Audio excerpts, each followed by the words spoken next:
Hello students, आज जो हम टॉपिक कर रहे हैं ग्रुप 15 एलिमेंट्स के अंदर, आज हम स्टार्ट करेंगे इनकी फिजिकल प्रॉपर्टीज़। ठीक है भाई, फिजिकल प्रॉपर्टीज़ में क्या क्या देखेंगे? इनका मेटालिक कैरेक्टर देखेंगे, मेल्टिंग पॉइंट, बॉइलिंग पॉइंट देखेंगे, डेंसिटी देखेंगे। ठीक है, अब सबसे पहले हम जो बात करेंगे वो है हमारे पास मेटालिक कैरेक्टर कि जो आपके ग्रुप 15 वाले एलिमेंट्स हैं वो ग्रुप 14 से लेस मेटालिक है या ज़्यादा मेटालिक है।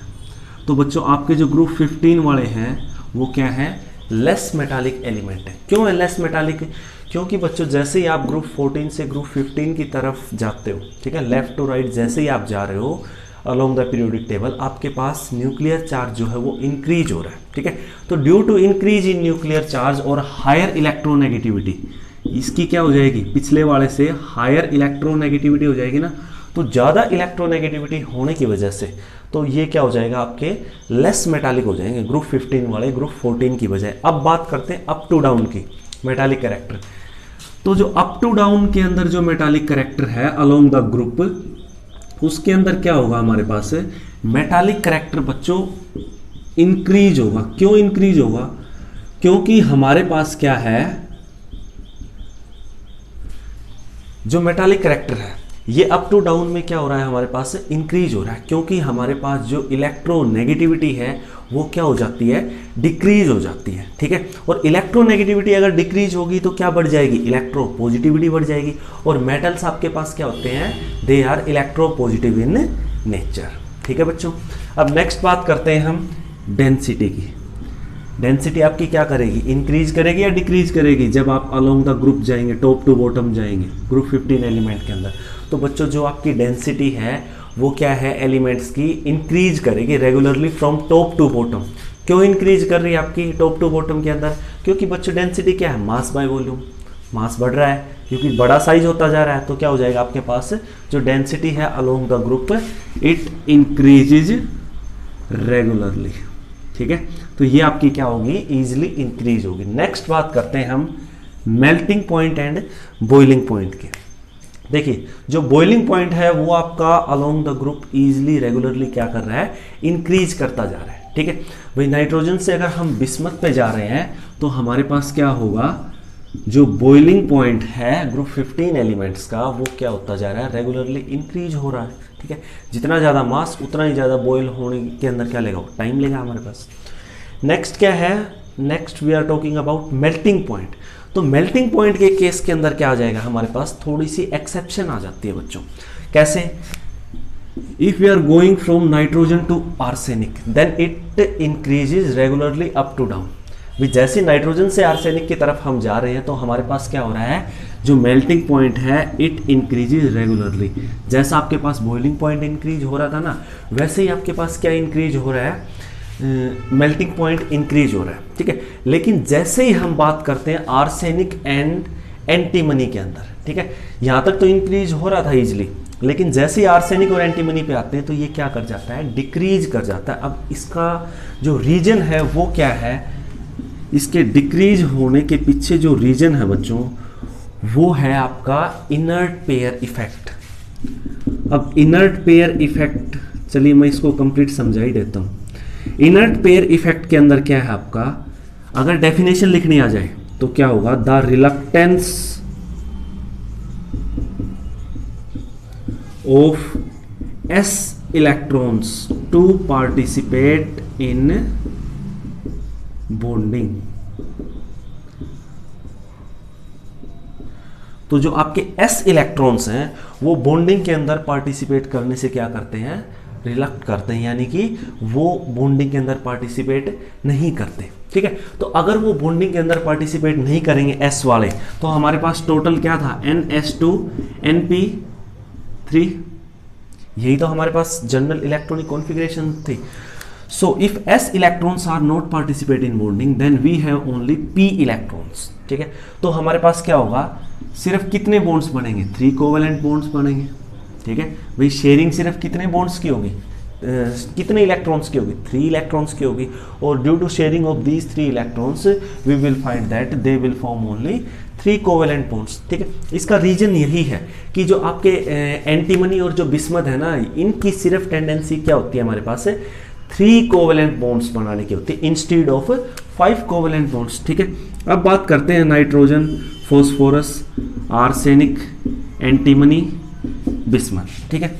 नाइट्रोजन आपका 5 कोवेलेंट बॉन्ड्स नहीं बना सकता, फास्फोरस इजीली बना लेता है, ये भी बना लेता है, लेकिन इनके अंदर क्या स्टार्ट हो जाता है, इनर्ट पेयर इफेक्ट स्टार्ट हो जाता है due to completely filled D and F orbitals, which causes poor shielding effect. Due to that poor shielding effect, we find that these 2 electrons of S orbital will not take part in bonding, and so we will have only 3 unpaired electrons in P orbital. So these 3 unpaired electrons are available for participating in bonding, so they will form only 3 covalent bonds. Clear? So हमारे पास क्या होगा, ये इनकी क्या होगी, हमारे पास सिर्फ tendency क्या है, 3 कोवेलेंट बॉन्ड्स बनाने की है, ठीक है। तो जो 3 कोवेलेंट बॉन्ड्स बनाने की इनकी टेंडेंसी है, उसी की वजह से इनका जो मेल्टिंग पॉइंट है आर्सेनिक के बाद क्या हो जाता है, एंटीमनी और बिस्मथ के अंदर डिक्रीज हो जाता है, ठीक है ना। तो ये इसके पीछे रीजन था कि इनर्ट पेयर इफेक्ट की वजह से इन दोनों की जो टेंडेंसी है, एंटीमनी एंड बिस्मथ की टेंडेंसी है, वो सिर्फ क्या है, 3 कोवेलेंट बॉन्ड्स को फॉर्म करने की है। क्लियर? तो जो 3 कोवेलेंट बॉन्ड्स हैं, इन अगर मान लीजिए एक तो आपका 5 कोवेलेंट बॉन्ड्स बना रहा है, एक आपका 3 कोवेलेंट बॉन्ड्स बना रहा है, तो उनके अंदर सबसे जो ज़्यादा मेल्टिंग पॉइंट होगा, भाई जितने बॉन्ड्स को आपको मेल्ट करना पड़ेगा, पहले ब्रेकआउट करना पड़ेगा, उतना ही तो ज़्यादा मेल्टिंग पॉइंट होगा। And here only 3 covalent bonds are present, but in case of these 5 covalent bonds are present, so these have higher melting point than both the last 2। Clear? तो हमारे पास ये मेल्टिंग पॉइंट का reason था, ठीक है। अब बात करते हैं हम केमिकल प्रॉपर्टीज की, ठीक है। तो जो केमिकल प्रॉपर्टीज है, ये तो हमारी क्या थी, फिजिकल प्रॉपर्टीज थी हमारे पास। अब बात करेंगे हम नेक्स्ट केमिकल प्रॉपर्टीज की बात करेंगे, और केमिकल प्रॉपर्टीज में हमारे पास क्या क्या आएंगे, भाई जो केमिकल रिएक्टिविटी के ट्रेंड्स होते हैं, भाई reaction with hydrogen, reaction with oxygen, ये सारा कुछ आएगा। और सबसे पहले, इससे भी पहले देखेंगे हम oxidation states. So next topic is chemical properties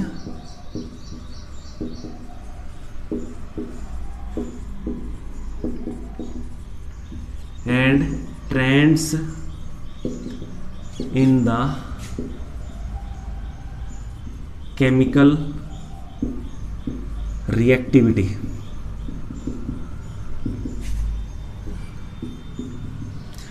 तो सबसे पहले क्या देखते हैं हम,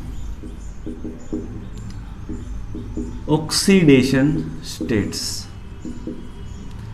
कि जो आपके पास ग्रुप 15 के जो एलिमेंट्स हैं, वो कौन कौन से ऑक्सीडेशन स्टेट शो करेंगे।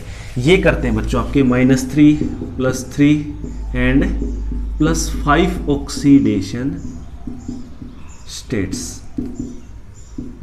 अब -3 ऑक्सीडेशन स्टेट कब शो करेंगे, जब ये हमारे पास क्या होंगे बच्चों, 3 इलेक्ट्रॉन्स को लेने के लिए कैपेबल हो जाएंगे, ठीक है। उस टाइम क्या शो करेंगे, ये -3 ऑक्सीडेशन स्टेट। और ये जो -3 ऑक्सीडेशन स्टेट है ना, ये आपकी क्या करती है, डिक्रीज करती है। इसकी टेंडेंसी जो है, -3 ऑक्सीडेशन स्टेट शो करने की टेंडेंसी जो है, वो अप टू डाउन में क्या होती जाती है, डिक्रीज होती जाती है। क्यों? क्योंकि साइज बढ़ता जाता है। अगर साइज बढ़ेगा, साइज इंक्रीज हो रहा है, साइज बढ़ेगा तो हमारे पास मेटालिक कैरेक्टर क्या हो जाएगा, वो भी तो इंक्रीज हो जाएगा ना। अगर मेटालिक कैरेक्टर इंक्रीज हो जाएगा, तो मेटालिक कैरेक्टर इंक्रीज होने की वजह से इसकी 3 इलेक्ट्रॉन्स लेने की जो टेंडेंसी है, वो डिक्रीज हो जाएगी, ठीक है।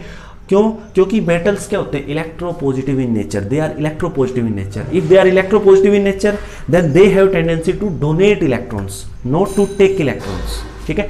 तो that's why I am saying that -3 oxidation state will decrease when we move down the group, ठीक है।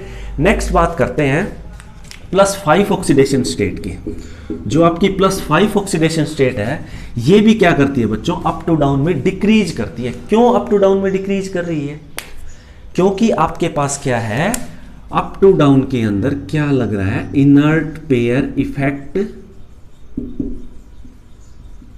शो हो रहा है। जैसे ही आप अप टू डाउन में जा रहे हैं, इनर्ट पेयर इफेक्ट आपका क्या होता जा रहा है, इंक्रीज होता जा रहा है। Due to increment in the inert pair effect the tendency to show +5 oxidation state of group 15 element will become decreases. ठीक है, तो इसकी वजह से ये +5 ऑक्सीडेशन स्टेट शो करने की टेंडेंसी क्या हो जाएगी हमारे पास, डिक्रीज हो जाएगी। और कौन सी बढ़ जाएगी बच्चों, +3 ऑक्सीडेशन स्टेट इंक्रीज हो जाएगी। क्यों इंक्रीज हो जाएगी, क्योंकि इनर्ट पेयर इफेक्ट का मीनिंग क्या है, जो आपका एस वाले जो पेयर है इलेक्ट्रॉन्स का, वो क्या हो जाएगा आपके पास, वो पार्टिसिपेट नहीं करेगा बॉन्डिंग के अंदर, और सिर्फ बचेंगे कितने हमारे पास, पी वाले 3 इलेक्ट्रॉन्स बचेंगे। ठीक है, तो वो क्या हो जाएगा, +3 स्टेट ऑक्सीडेशन स्टेट इंक्रीज होगी। वो भी किसकी वजह से इंक्रीज होगी, इनर्ट पेयर इफेक्ट की वजह से इंक्रीज होगी, जब हम अप टू डाउन आ रहे हैं। ठीक है, नेक्स्ट बात करते हैं हम नाइट्रोजन की। ठीक है, नाइट्रोजन आपका कौन कौन से ऑक्सीडेशन स्टेट शो करता है,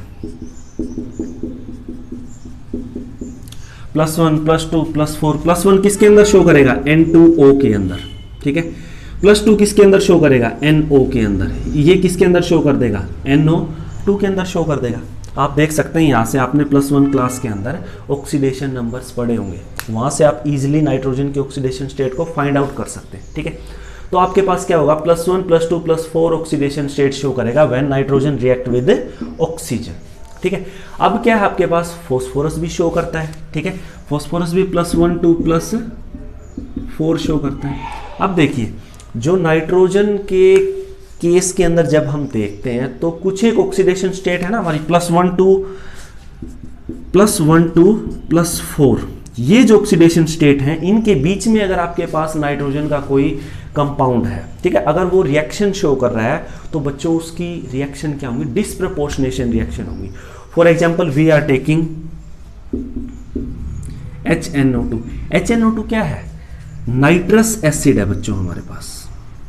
ठीक है, ये एसिडिक सॉल्यूशन ले रखा है हमने। ठीक है, तो ये जैसे ही आपका डिस्प्रपोर्शनेट करेगा, डिस्प्रपोर्शनेट का मीनिंग क्या है बच्चों हमारे पास, कि आपका जो ये हमने ले रखा है यहाँ, इसके अंदर जो नाइट्रोजन है, ये आपका ऑक्सीडाइज भी होगा, ये आपका रिड्यूस भी होगा। ठीक है भाई, ये आपका ऑक्सीडाइज भी होगा, ये आपका रिड्यूस भी होगा। ठीक है, तो हमारे पास क्या होगा, यहाँ क्या बना है, ये नाइट्रस एसिड था, नाइट्रस एसिड से ये क्या आ गया हमारे पास, नाइट्रिक एसिड आ गया। और जो ये NO है, ये क्या है हमारे पास, नाइट्रिक ऑक्साइड है। ठीक है बच्चों, ये हमारे पास क्या है, नाइट्रिक ऑक्साइड है। तो यहाँ हमारे पास कितना था, HNO2 के अंदर हमारे पास है नाइट्रोजन की अगर निकालते हैं तो क्या आएगी, x + 1 - 4 = 0। तो x क्या आ गया हमारे पास, +1 हाइड्रोजन के लिए लिखा है, एक ऑक्सीजन के लिए -2 होती है, तो 2 के लिए -4 हो जाएगा। तो x यहाँ पर किस में आ गया, +3 में। तो नाइट्रोजन यहाँ +3 में है, और यहाँ किस में आ जाएगा आपका, +5 में, और यहाँ किस में आ जाएगा, +2 में। तो एक बार तो +3 से +5 ऑक्सीडेशन, एक बार +3 से +2 रिडक्शन। ठीक है बच्चों, इसी तरह सेम मैंने किसका केस बताया था आपके पास, फॉस्फोरस का केस बताया था। ठीक है, तो फॉस्फोरस की भी क्या है आपके पास, -3 to +5 के अंदर अगर हम ऑक्सीडेशन स्टेट शो करते हैं, तो वो भी क्या करेगा आपके पास, डिस्प्रपोर्शनेशन रिएक्शन शो करेगा। कैसे, जैसे मैं एग्जांपल ले रहा हूं, phosphorus acid H3PO3 is phosphorus acid and on decomposing this is phosphorus acid। यहां से हमें क्या मिलेगा, H3PO4। H3PO4 क्या है हमारे पास, phosphoric acid along with phosphine. ये क्या है हमारे पास, फोस्फीन। ठीक है, और ये क्या है हमारे पास, फोस्फोरिक एसिड है बच्चों। ठीक है, यहाँ ये किस में आ गया, +5 में आ गया, ये किस में आ गया, -3 में आ गया, और यहाँ ये है आपका 6 +3 में। ठीक है, तो यहाँ क्या आपका, एक बार +3 से +5 में गया ऑक्सीडेशन, +3 से -3 में गया, तो क्या आ गया आपका, रिडक्शन आ गया है। ठीक है, तो इनर्ट पेयर इफेक्ट की वजह से हमारे पास क्या हो रहा है, +5 ऑक्सीडेशन स्टेट जो है अप टू डाउन क्या कर रही है, डिक्रीज कर रही है। ठीक है, और +3 ऑक्सीडेशन स्टेट क्या कर रही है, इंक्रीज कर रही है। तो इसका मीनिंग क्या हुआ बच्चों, हमारे पास जो +3 ऑक्सीडेशन स्टेट की जो टेंडेंसी है ओकर होने की, ऊपर से नीचे आते टाइम वो इंक्रीज होने की वजह से क्या होगा, हमारे पास जो टेंडेंसी टू अंडरगो डिस्प्रपोर्शनेशन थी ना कंपाउंड्स की, जो ग्रुप 15 एलिमेंट्स के जो कंपाउंड थे उनकी जो डिस्प्रपोर्शनेशन शो करने की टेंडेंसी थी वो क्या हो जाती है, हमारे पास डिक्रीज हो जाती है। ठीक है, डिस्प्रपोर्शनेशन टेंडेंसी डिक्रीज, क्यों? क्योंकि डिस्प्रपोर्शनेशन शो करने के लिए +5 भी तो शो करना चाहिए आपका। ठीक है, लेकिन अप टू डाउन आपकी +5 ऑक्सीडेशन स्टेट डिक्रीज हो रही है, +3 इंक्रीज हो रही है due to inert pair effect, IPE, inert pair effect. हाँ, इसके अंदर एक और इंपॉर्टेंट क्वेश्चन पुट किया जाता है बच्चों, कई बार बोर्ड के अंदर भी आया हुआ है कि हमारे पास जो नाइट्रोजन है, नाइट्रोजन आपका जो मैक्सिमम कोवैलेंसी शो करता है ना, वो कितनी शो करता है, 4 शो करता है। बाकी कितनी शो करते हैं, 5 भी शो करते हैं। ठीक है, अब नाइट्रोजन की जो मैक्सिमम कोवैलेंसी है ना बच्चों, ये 4 है। Why? Because nitrogen doesn't have d orbitals,